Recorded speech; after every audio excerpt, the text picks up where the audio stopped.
For decades, audiences around the world have watched him transform into some of cinema's most unforgettable characters. Quiet, intense, unpredictable. On screen, Al Pacino became the embodiment of raw emotion and magnetic power. But behind the fame and legendary performances lies a moment that almost never happened. A role so uncertain, so risky, that many in Hollywood believed it could end a young actor's career before it truly began. Now, at 83 years old, Pacino has been reflecting on that moment, the role that changed everything. To understand why that role mattered so much, you have to go back to the beginning. Al Pacino was born in New York City in 1940 and raised in the Bronx after his parents separated when he was very young. Life was far from glamorous. His family struggled financially, and the crowded neighborhoods of the Bronx offered few clear paths to success.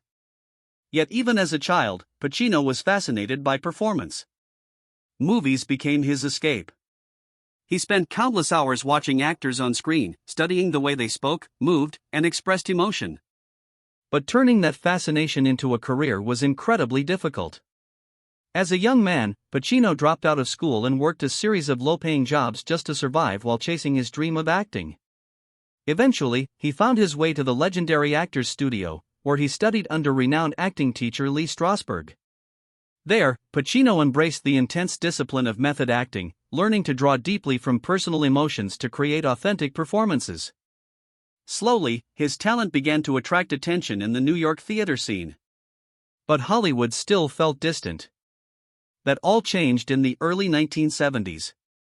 Director Francis Ford Coppola was preparing to film what would later become one of the most influential movies ever made, The Godfather. The story of the powerful Corleone crime family required an actor who could portray quiet intelligence, inner conflict, and growing darkness. Coppola believed Pacino was perfect for the role of Michael Corleone. But according to many reports, studio executives at Paramount Pictures were not convinced. At the time, Pacino was relatively unknown, and some executives reportedly pushed for more established stars. The decision sparked tension behind the scenes. Those who worked on the production later recalled that Coppola strongly defended his choice. He believed Pacino's subtle intensity was exactly what the character required. But during the early stages of filming, the pressure on the young actor was enormous.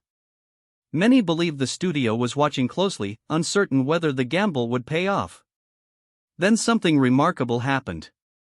As filming progressed, Pacino's performance began to reveal the full transformation of Michael Corleone from a reluctant outsider to a calculating leader of a powerful crime family. Scene by scene, his quiet presence evolved into something unforgettable. When The Godfather premiered in 1972, it became an instant cultural phenomenon. Critics praised its storytelling, its cast, and its emotional depth. But one performance stood out in particular: Pacino's portrayal of Michael Corleone. The role earned him an Academy Award nomination and launched his career into Hollywood history. In the years that followed, Pacino returned to the character in The Godfather Part II, delivering an even darker and more powerful performance that many critics still consider one of the greatest in film history. Looking back today, Pacino has often reflected on how uncertain everything felt at the time. According to interviews over the years, he has acknowledged that the opportunity came with enormous risk. If the film had failed, or if his performance hadn't connected with audiences, his career might have taken a very different path. Instead, it changed his life forever.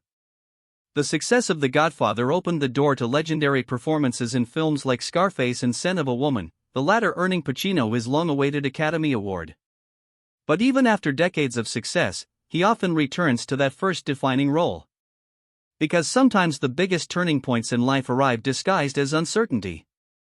For Al Pacino, stepping into the role of Michael Corleone wasn't just another acting job, it was a leap into the unknown that ultimately shaped the course of his entire career. And today, more than 50 years later, that decision continues to echo through the history of Hollywood. Sometimes the roles that scare us the most are the ones that define who we become. If you enjoyed this Hollywood story, share your thoughts in the comments below. Don't forget to like this video and subscribe for more cinematic documentaries about the untold stories behind legendary stars.